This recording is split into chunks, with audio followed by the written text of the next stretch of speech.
Hi, வணக்கம். எல்லாரும் எப்படி இருக்கீங்க? இது ஹேமாஸ் கோலம் வித் ஸ்டோரி. எல்லாரும் எப்பொழுதும் சந்தோஷமா இருக்கணும்னு வேண்டிக்கிறேன். இன்னைக்கு நம்ம ஒரு அழகான கோலத்தை பார்த்துக்கிட்டே நல்ல ஸ்டோரியை கேட்கலாம். வாங்க வீடியோக்குள்ள போகலாம். காலத்தின் அருமை. விஜயபுரி என்ற நாட்டை விவேகவர்மன் என்ற அரசன் ஆண்டு வந்தான். அவன் அரசவையில் நன்கு கற்றறிந்த அறிஞர்கள் இடம்பெற்றிருந்தனர். அரசன் ஒரு நாள் அந்த அறிஞர்களை பார்த்து, அறிஞர் பெருமக்களே, வாழ்க்கையில் மிகவும் மதிப்பு வாய்ந்த பொருள் எது என்று கேட்டான்.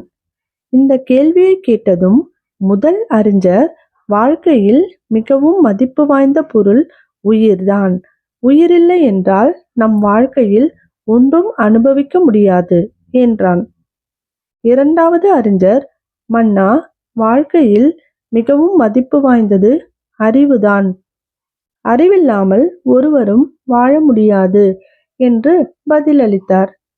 மூன்றாவது அறிஞர் எழுந்து, அரசே, வாழ்க்கையில் பொறுமையின்றி நாம் ஒரு கணம் கூட வாழ முடியாது. எனவே மிகவும் விலையுயர்ந்தது பொறுமைதான் என்று பதிலளித்தார். நான்காவது அறிஞர், அரசே, நம்ம பூமிக்கு வேண்டிய ஆற்றல் சூரியனிடமிருந்துதான் கிடைக்கிறது. சூரியன் இல்லை என்றால் பூமியில் உயிர்கள் கிடையாது. எனவே சூரியன்தான் உயர்ந்தது என்றான். ஐந்தாவது அறிஞர், வாழ்க்கையில் அனைத்து இருந்தும் அன்பு இல்லாவிட்டால் மனிதன் வாழ்ந்து ஒரு பயனும் இல்லை. எனவே அன்புதான் மிக மதிப்பு வாய்ந்தது என்றார். இறுதியாக ஒரு அறிஞர் எழுந்து, அரசே, காலம்தான் அனைத்தையும் விட மிக மிக மதிப்பு வாய்ந்த பொருள். நமக்கு காலம் இல்லையானால் உயிரிருந்து என்ன பயன்? அறிவை பயன்படுத்த நமக்கு நேரம் எது? பொறுமையாக இருக்க ஏது அவகாசம்? சூரியனை பயன்படுத்த ஏது காலம்? அன்பு காட்ட ஏது வாய்ப்பு? எனவே உலகிலேயே மிகவும் மதிப்பு வாய்ந்த பொருள் காலம்தான்.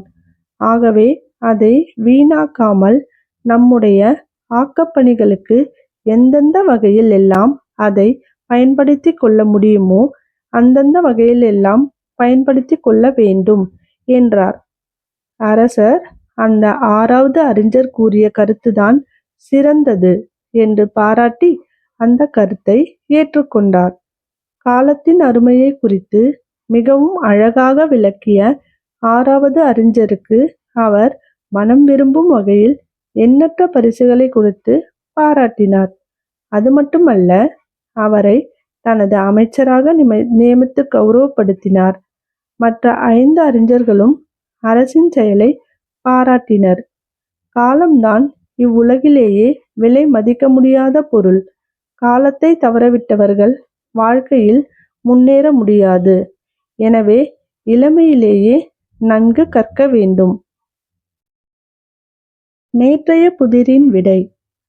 அழகான பெண்ணுக்கு அதிசயமான வியாதி. பாதி நாள் குறைவாள், பாதி நாள் வளர்வாள். விடை, நிலா. புதிர். கூட்டுக்குள்ளே குடியிருக்கும் குருவியும் அல்ல, பாய்ந்து செல்லும் புலியும் அல்ல, எதிரியை கொல்லும் வீரனும் அல்ல. அது என்ன? இதுக்கு உங்களுக்கு விடை தெரிஞ்சதுன்னா கமெண்ட் பண்ணுங்க. இது மாதிரியான அழகான கோலங்கள் பார்க்கவும், நல்ல ஸ்டோரியை கேட்கவும் என்னுடைய சேனலை சப்ஸ்கிரைப் பண்ணுங்க, லைக் பண்ணுங்க, உங்களுடைய ஃப்ரெண்ட்ஸ் அண்ட் ஃபேமிலிக்கு ஷேர் பண்ணுங்க. தேங்க்யூ.